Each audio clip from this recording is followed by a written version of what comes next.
এদিকে একদিনের টানা বর্ষণে বেনাপোল বন্দরের বিভিন্ন শেডে জলাবদ্ধতার সৃষ্টি হয়েছে। কোটি কোটি টাকার পণ্য হাঁটু পানিতে ভাসছে।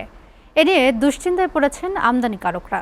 এ বিষয়ে বিস্তারিত জানাতে বেনাপোল থেকে সরাসরি যুক্ত হচ্ছেন সহকর্মী শেখ নাসির উদ্দিন। নাসির, বেনাপোল স্থলবন্দরের সর্বশেষ অবস্থা কি? বৃষ্টির জন্য কোনো অতিরিক্ত ব্যবস্থা নেওয়া হয়েছে কিনা জানাবেন।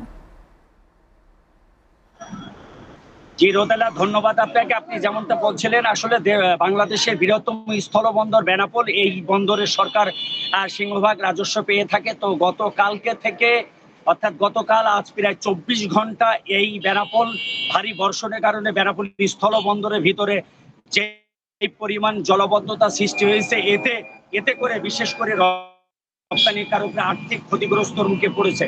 বিশেষ করে 1 থেকে 2 নম্বর গেট যে শেড বা ইয়ার্ড গুলো আছে, এখানে পণ্যবাহী যে পণ্যগুলো বন্দরের বাইরে বা ভিতরে শেডে রাখা আছে, এখানে পানি, বিপুল পরিমাণে পানি জমে গিয়ে এখানে আসলে পণ্য নষ্ট হয়ে গেছে বা নষ্ট হওয়ার আশঙ্কা করা হচ্ছে। তবে বন্দর কর্তৃপক্ষ ইতিমধ্যে একাধিক পাম্প সেচ তারা লাগিয়ে পানি নিষ্কাশন করার চেষ্টা করছে বলে আমাকে যেটি নিশ্চিত করেছে বেনাপোল স্থল বন্দরের সহকারী পরিচালক কাজী রতন।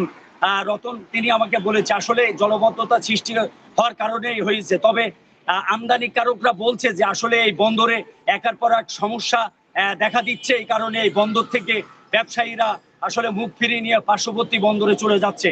তবে স্থলবন্দর কর্তৃপক্ষ আমাকে বলেছে যে আসলে এই বন্দরে ড্রেন নির্মাণের একটি প্রকল্প কাজ বাংলাদেশ স্থলবন্দর কর্তৃপক্ষের হাতে আছে, সেটি অচিরেই কাজ শুরু হবে বলে সেটি জানিয়েছে। তবে এখানে রপ্তানিকারকরা বা আমদানিকারকরা বিপুল অঙ্কের এই যে পণ্য নষ্ট হয়ে যাচ্ছে, এটি আর্থিক ক্ষতির মুখে পড়েছে বলে যেটি আমরা সরজমিনে এসে দেখতে পেরেছি। এই ছিল সর্বশেষ বেনাপোল স্থলবন্দর থেকে।